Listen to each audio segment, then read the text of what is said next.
Charles Laferté, bonjour. Bonjour. On est aujourd'hui aux Assises de l'automobile et on parle de la voiture de demain. Quelle sera cette voiture de demain?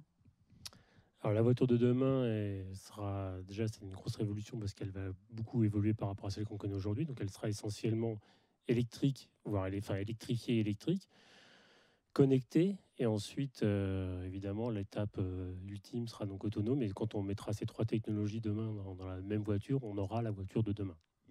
Et alors elle arrivera quand cette voiture de demain? Alors la voiture de demain, elle va pas arriver comme ça, justement, franchement demain. En fait, pour un constructeur généraliste, en plus, il y a des étapes qui sont peut-être un petit peu plus longues que pour un constructeur premium. En fait, il y a vraiment deux grosses familles qui se distinguent chez Renault, qui sont, un, le véhicule tel qu'on vous vend tous les jours. Donc là, en fait, ce qu'on cherche à faire, c'est vraiment démocratiser au maximum la technologie et donc de pouvoir fournir des technologies qui permettent d'aider le conducteur tous les jours à finalement pouvoir être plus serein et avoir plus de sécurité dans sa voiture. Donc ça, c'est ce qu'on fait par exemple avec la Clio, là, à partir de Genève, où on lance un système d'assistant de conduite sur autoroute et on le généralisera sur une quinzaine de véhicules.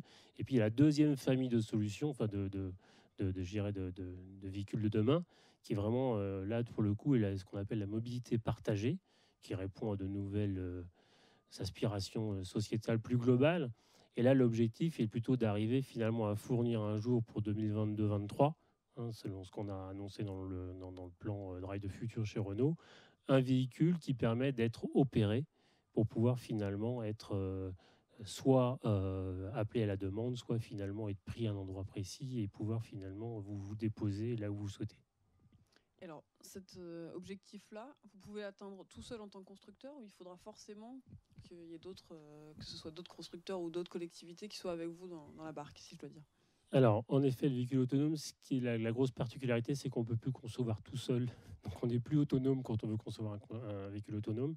Non, alors, très concrètement, si je prends un exemple, c'est tellement nouveau pour un constructeur comme Renault et certainement pour tous les constructeurs qu'en effet, on passe par des phases d'expérimentation. Actuellement, à Rouen, on opère justement 4 Zoé robotisés directement avec la ville de Rouen, au milieu des bus de la ville de Rouen et avec un autre partenaire qui est Transdev.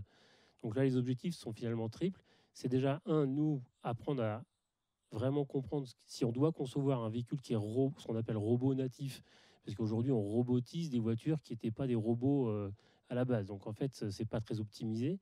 Donc on voudra comprendre ce qu'il faut pour faire un véhicule autonome qui soit réellement, qui puisse tirer le maximum le parti du concept donc de ce robot véhicule. On va pouvoir comprendre ce qu'il faut faire pour finalement aider les opérateurs, comme Transdev, etc., pour pouvoir finalement assurer ce business-là aussi. Et phase ultime, devenir nous-mêmes un opérateur en tant qu'entreprise Renault, comme on l'a annoncé d'ailleurs donc en 2022-2023. Donc c'est vraiment ces trois phases-là qui nous permettront, à travers des expérimentations, alors pas qu'à Rouen, on fait ça un peu partout, puis il y a aussi Nissan qui fait des choses de son côté, et on met tout ça ensemble pour pouvoir, in fine, arriver à construire ces robots, les vendre, les opérer. Merci beaucoup.